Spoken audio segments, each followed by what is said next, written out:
تو آج میں تیسری نشست گوشہ کمال کی لے کر آپ کی خدمت میں حاضر ہو رہا ہوں۔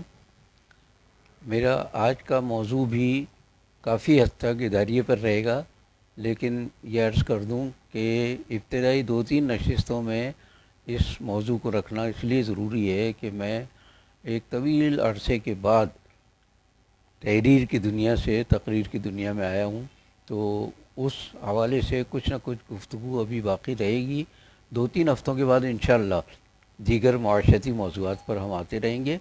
اور اس دوران میرے استاد محترم نثار احمد زبیری صاحب نے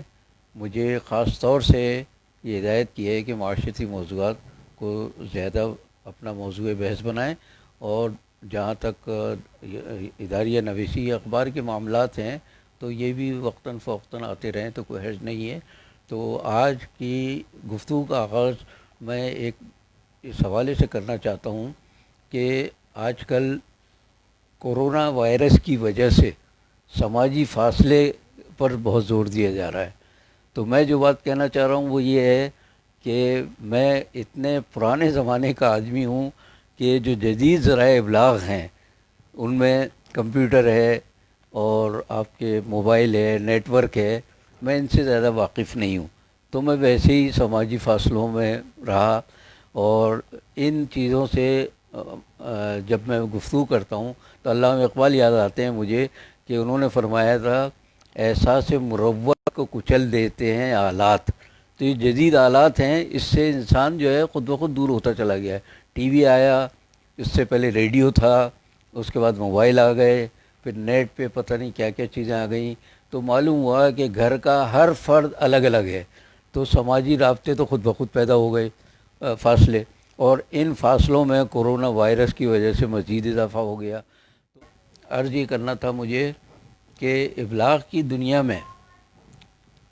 جب سے آیا ہوں اداریہ نویسی زیادہ میرا موضوع رہا ہے۔ کالم بھی اگرچہ میں نے بہت لکھے ہیں، لیکن اداریہ میرا مخصوص شعبہ ہو کر رہ گیا۔ تو اس سلسلے میں کچھ بنیادی باتیں میں بتانا چاہتا ہوں کہ شاید پاکستان کی دنیا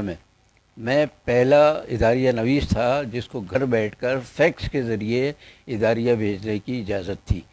اس کے اسباب و وجوہ کچھ بھی ہو سکتے ہیں، لیکن بہرحال اس سے مجھے بڑی سہولت یہ ہوئی کہ کراچی جیسے شہر میں آنے جانے کی مصیبتوں سے میں بچ گیا، اور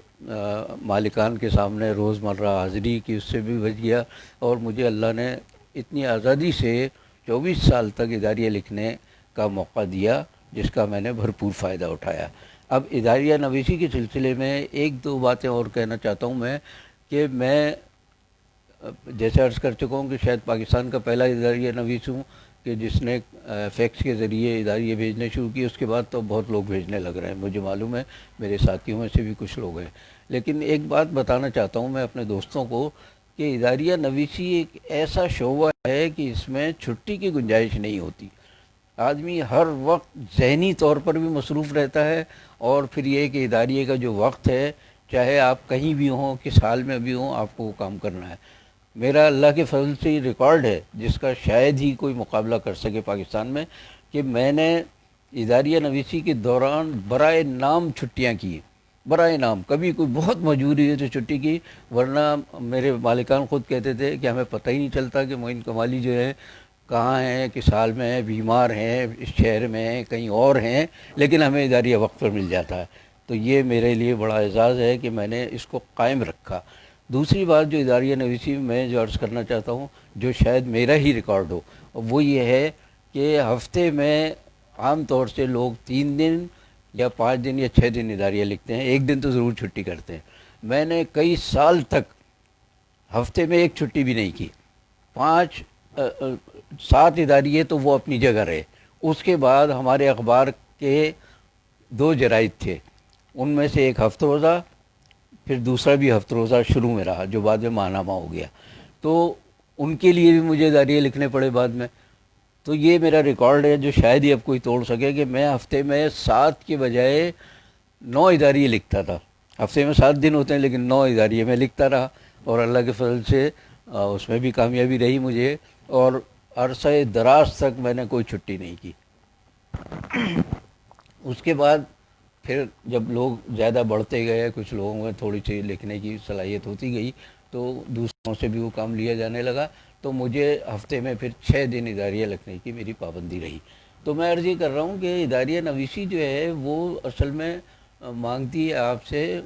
محبت اپنے کام سے اور اخلاص۔ یہ اگر نہ ہو تو آپ رپورٹر اچھے ہو سکتے ہیں، کوئی اور کام اچھا کر سکتے ہیں، سب ایڈیٹر اچھے ہو سکتے ہیں، لیکن اچھے اداریہ نویس نہیں ہو سکتے۔ اور اللہ کا کرم ہے کہ بزرگ میرے جو ہیں وہ بھی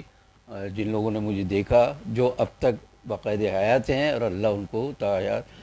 خوش و خرم اور صحت مند رکھے، وہ میرے کام سے آج تک مطمئن ہے۔ تو اس پر میں اللہ کا جتنا شکر ادا کروں کم ہے۔ آخر میں ایک عرض اور کرنا چاہتا ہوں میں کہ میرے ایک ساتھی نے ایک بار بڑا دلچسپ جملہ میرے لیے کہا تھا کہ ہمارے اخبار کے لوگوں نے آپ کو جو اداریہ نویسی پہ لگایا ہے تو وہ بہت صحیح آدمی منتخب کیا ہے۔ میں نے پوچھا کیوں؟ تو کہنے لگے آپ بسوں میں دھکے کھاتے ہوئے آتے ہیں، آپ گھر کے مسائل سے دو چار ہیں، مالی مشکلات بھی آپ پر پڑتی ہیں، تو آپ سراسر عوامی آدمی ہیں، اور اداریے میں عوام کی جس خوبصورتی سے بھرپور طریقے سے آپ ترجمانی کرتے ہیں، وہ بہت پیسے لے کر لکھنے والے یا گاڑیوں اور بنگلوں والے اداریہ نویس کے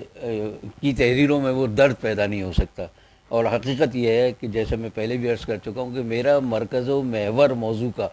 ہمیشہ عوام رہے، اور عوام کے مسائل کو اجاگر کرنے کی میں نے ہر ممکن کوشش کی، جس میں مجھے بہت حد تک کامیابی ہوئی۔ اب میں آخر میں صرف ایک بات عرض کرنا چاہتا ہوں کہ روزانہ تو ممکن نہیں ہوگی ہماری یہ نشست، تو ہم ایسا کرتے ہیں کہ ہفتے میں 3 دن مقرر کر لیتے ہیں۔ میری رائے یہ ہے کہ میں ہفتے کے دن یعنی سنیچر کے دن، اس کے بعد پیر کے دن، اور پھر بدھ کے دن، 3 دن تک آپ سے مخاطب رہوں، اور یہ نشستیں ہماری ہفتے میں 3 دن جاری رہیں۔ اس کو اللہ تعالیٰ قائم و دائم رکھے، جب تک میری زندگی ہے اس وقت تک انشاءاللہ ہم اس کو جاری رکھیں گے۔ مجھے بعض لوگ اب مسائل کی نشاندہی بھی کرنے لگے ہیں کہ ان پر بھی گفتگو کی جائے، تو میری کوشش یہ ہوگی کہ میں سیاسی گفتگو زیادہ نہ کروں، لیکن معاشرتی مسائل جس میں عوام کی دلچسپی، عوام کی پریشانیاں ہیں، وہ تو میں چاہے بغیر نام لیے میں کہتا رہوں، لیکن وہ بتاتا رہوں گا انشاءاللہ، باقی بشرط زندگی باقی۔